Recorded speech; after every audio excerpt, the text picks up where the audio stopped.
Pada saat hari raya, untuk penderita misalkan kolesterol, bukan berarti kemudian itu sebagai ajang untuk makan balas dendam.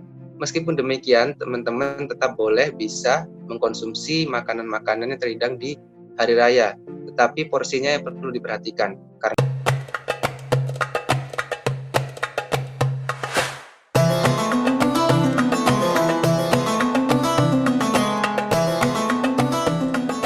Halo pembaca Babe dimanapun Anda berada, kembali lagi bersama saya Muhammad Rizal, sport nutritionist dari KONI Jawa Timur dan kontributor ahli gizi.id. Selamat datang di Babe One on One edisi Ramadan. Kalau untuk menyembuhkan, diabetes sendiri merupakan penyakit yang tidak bisa disembuhkan, tetapi puasa dapat membantu meringankan kondisi dan gejala dari diabetes itu sendiri. Manfaat puasa dalam menangani diabetes diantaranya adalah meningkatkan sensitivitas insulin sehingga gula darah kita tidak naik secara drastis dan juga tidak turun secara drastis, asalkan porsi, jenis, dan jumlah makanan yang dikonsumsi itu tepat. Untuk mah sendiri ada dua jenis mah sebenarnya, yaitu mah organik dan mah fungsional. Mah fungsional ini kaitannya dengan pola hidup, misalkan suka makanan pedas, kemudian makan tidak teratur, suka makanan yang lemak, kemudian suka makanan yang asam. Nah, justru gejala-gejala tersebut pada mah fungsional bisa diringankan dengan cara berpuasa. Sedangkan untuk mah organik lebih ke arah memang dari segi lambungnya sendiri sudah bermasalah, sehingga sebaiknya dikonsultasikan lebih detail kepada dokter sebelum menjalankan puasa. Sedangkan untuk mah organik, sedangkan untuk tekanan darah rendah sendiri juga disarankan untuk mengatur pola makan saat puasa, terutama yang pertama adalah kebutuhan cairan harus cukup, kemudian juga boleh mengkonsumsi tambahan berupa asupan natrium atau garam, sehingga dari tekanan darah tersebut bisa lebih diatur. Dan jangan lupa semuanya tetap dikonsultasikan dengan dokter yang bersangkutan. Yang pertama, untuk penderita diabetes diutamakan untuk melakukan diet dengan prinsip 3J yang sudah kita diskusikan sebelumnya, yaitu pemilihan jenis makanannya, kemudian jadwalnya juga diatur, dan juga jumlahnya harus tepat. Untuk jadwal sendiri sudah tidak bisa diutak-atik karena memang kita sedang puasa, sehingga kita hanya bisa mengutak-atik dua hal, yaitu dari jenis dan jumlah. Jenisnya pilih sumber karbohidrat kompleks, kemudian jumlahnya juga tidak boleh berlebihan. Kemudian untuk hipotensi atau tekanan darah rendah, yang pertama cairannya harus cukup, benar-benar harus cukup.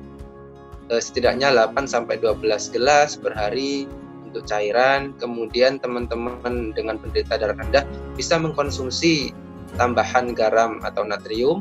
Kemudian juga jangan lupa untuk mencukupi kebutuhan vitamin B12 yang itu diantaranya terdapat pada sumber diantaranya daging merah, hati, dan sayur-sayuran. Jadi jangan sampai kurang tiga hal itu, yaitu cairan, garam, dan vitamin B12. Sedangkan untuk penderita asam urat lebih dikurangi atau sebaiknya dihindari makanan-makanan yang tinggi purin.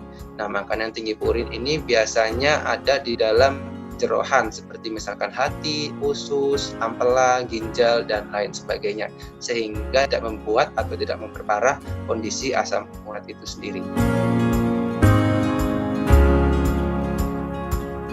Pada saat hari raya, untuk penderita misalkan kolesterol, bukan berarti kemudian itu sebagai ajang untuk makan balas dendam. Meskipun demikian, teman-teman tetap boleh bisa mengkonsumsi makanan-makanan yang terhidang di hari raya, tetapi porsinya yang perlu diperhatikan. Karena apa? Ketika kita nanti kemudian melarang, benar-benar melarang, maka teman-teman nanti juga bukan hanya kesehatan dari fisiknya saja yang terganggu, tetapi kesehatan mentalnya juga terganggu, karena itu memang suatu budaya yang tidak bisa terhindarkan.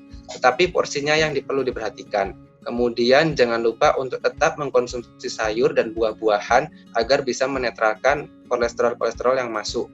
Kemudian juga cairan sangat penting, minum air yang cukup juga dapat membantu memperlancar lemak-lemak atau kolesterol yang masuk di dalam tubuh, sehingga metabolismenya lebih lancar. Dan yang terakhir, tetap konsumsi obat-obatan yang disarankan oleh dokter, atau kalau memang tidak ada konsumsi obat-obatan, teman-teman tetap dianjurkan untuk berkonsultasi dengan dokter dan cek rutin kadar kolesterol agar kita tahu kemudian bisa mewarning diri kita sendiri kalau misalkan kadar kolesterol kita mulai tinggi. Ketika berpuasa, maka metabolisme kita akan menyesuaikan, metabolisme di dalam tubuh kita akan menyesuaikan diri dan kemudian masuk dalam mode lebih menghemat daya. Sehingga ketika setelah selesai berpuasa 1 bulan, kemudian kita langsung mengkonsumsi makanan berlebihan, maka yang terjadi salah satunya adalah bisa meningkatkan kenaikan berat badan. Itulah kenapa banyak sekali orang yang sudah sangat bahagia ketika waktu Ramadan tiba, karena memang itu bisa menurunkan atau membantu menurunkan berat badan mereka. Tetapi kebanyakan dari mereka, bahkan sekitar 80-90%, berat badannya akan kembali naik setelah Lebaran, atau bukan hanya kembali naik, tetapi bahkan naik lebih banyak daripada sebelum Ramadan.